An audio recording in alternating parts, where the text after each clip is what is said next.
Hey, You Can Heal family. I wanted to warn you, during this video, I'm recording in the car and blessings with me, and everything gets a little crazy.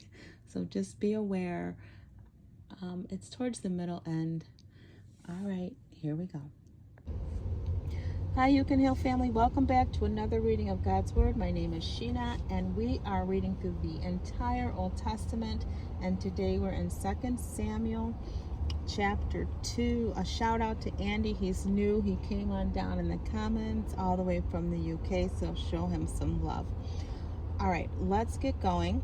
I'm waiting for my daughter, not waiting for my daughter, with my daughter Blessing.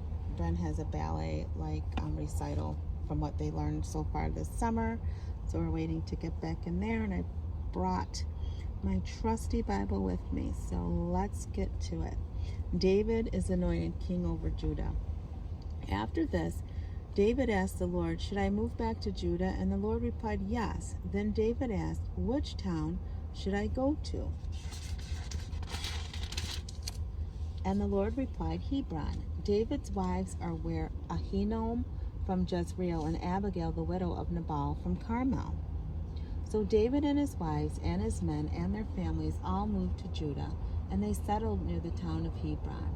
Then Judah's leaders came to David and crowned him king over the tribe of Judah.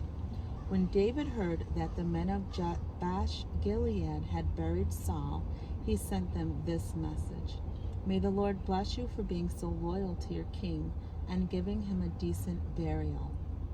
May the Lord be loyal to you in return and reward you with his unfailing love. And I too will reward you for what you have done. And now that Saul is dead, I ask you to be my strong and loyal subjects, like the people of Judah who have anointed me as their new king." The next section is Ishbosheth is made king over Israel. But Abner, son of Ner, the commander of Saul's army, had already gone to Mahanaim, where Saul's son Ishbosheth, with Saul's son Ishbosheth. There he proclaimed Ishbosheth king over Gilead, Jezreel, Ephraim, Benjamin, and the land of the Ashurites, and all the rest of Israel. Ishbosheth was 40 years old when he became king, and he ruled from Mahanaim for 2 years. Meanwhile, the tribe of Judah remained loyal to David. David made Hebron his capital, and he ruled as king of Judah for 7.5 years. David's victory over Ishbosheth. One day, Abner led some of Ishbosheth's troops from Mahanaim to Gibeon about the same time. Joab, son of Zeruiah, led David's troops from Hebron, and they met Abner at the pool of Gibeon. The two groups sat down there, facing each other from the opposite sides of the pool. Then Abner suggested to Joab, "Let's have a few of our warriors put on an exhibition of hand-to-hand combat." "All right," Joab agreed. So 12 men were chosen from each side to fight against each other. Each one grabbed his opponent by the hair and thrust his sword into the other side so that all of them died. Oh my goodness. What? Why are you laughing? Was that really loud? Yeah. The swallow?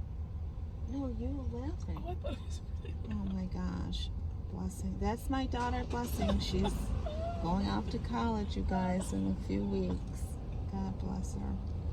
All right, the place had been known ever since as the... Why would you do that? Oh my God, what are you doing? Sorry. She's doing too much. She needs to settle down. Oh my God! Blessing, I'm not starting this video over. Oh my God! Wow. I'm so sorry. Shh. Okay, you can heal family. You're gonna have to take it. I'm so sorry. I don't even know where I was. Blessing. What just happened? Okay, now I don't even know where I am. This is ridiculous. Okay, I'm sorry, you guys. Oh my God! What just All right, so Abner suggested to Joab, let's have a few of our warriors put an exhibition on. Okay, so they grab the hair and they cut their hair with the swords. The two armies then began to fight each other, and by the end of the day, Abner and the men of Israel had been defeated by the forces of David. Joab, Abishai, and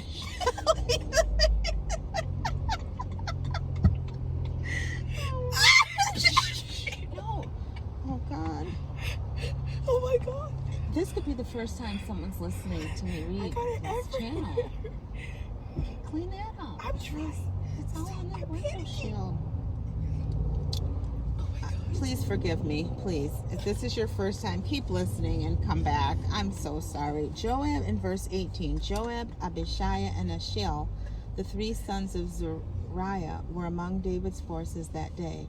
Asahel, and all these names, I hope I'm saying them.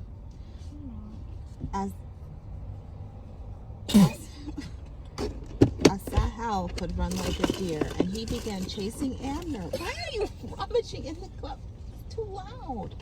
I'm going to have to put something in the title so people are warned. I'll just take it. Oh my God. Asahel could run like a deer.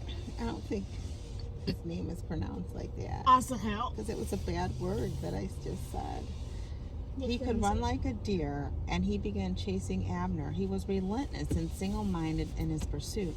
When Abner looked back and saw him coming, he called out, "Is that you, Asahel?" I don't like that. Is that, how do you pronounce that? Girl, I'm not I think that's Egyptian. right. Yes, it is, he replied. Go fight someone else, Abner warned. Take on one of the younger men and strip him in his weapons. But Asahel refused and kept right on chasing Abner. Again, Abner shouted to him, "Get away from here. I will never be able to face your brother Joab if I have to kill you." But Asahel would not give up, so Abner thrust the butt end of his spear through Asahel's stomach, and the spear came out through his back. Oh my God, this is so Oh my God. brutal. He stumbled to the ground and died there, and everyone who came by that spot stopped and stood still when they saw Asahel lying there. When Joab and Abishai found out what had happened, they set out after Abner. The sun was just going down as they arrived at the hill of Ammah near Giah, along the road to the wilderness of Gibeon. Abner's troops from the tribe of Benjamin regrouped there at the top of the hill to take a stand. Abner shouted down to Joab, "Must we always solve our differences with swords? Don't you realize the only thing we will gain is bitterness toward each other? When will you call off your men from chasing their Israelite brothers?" Then Joab said, "God only knows what would have happened if I hadn't spoken, for we would have chased you all night if necessary." So Joab blew his trumpet, and his men stopped chasing the troops of Israel. All that night, Abner and his men retreated through the Jordan Valley. They crossed the Jordan River, traveling all through the morning, and they did not stop until they arrived at Mahanaim. Meanwhile, Joab and his men also returned home. When Joab counted his casualties, he discovered that only 19 men were missing, in addition to Asahel. But 360 of Abner's men, all from the tribe of Benjamin, had been killed. Joab and his men took Asahel's body to Bethlehem and buried him there beside his father. Then they traveled all night and reached Hebron at daybreak. Okay, so honestly, so much happened in that chapter. I really don't know what I read. Okay, so, yeah, that's the end of chapter 2. And we're just going to let it sit right there. So I'm sure everybody has a Bible, and if you want to go back and reread it, there's a lot of shenanigans going on here. But I trust that you still had fun with me today. And always, always remember that true healing begins with self-love. Why? Because God is love, and He lives on the inside of you. Bye.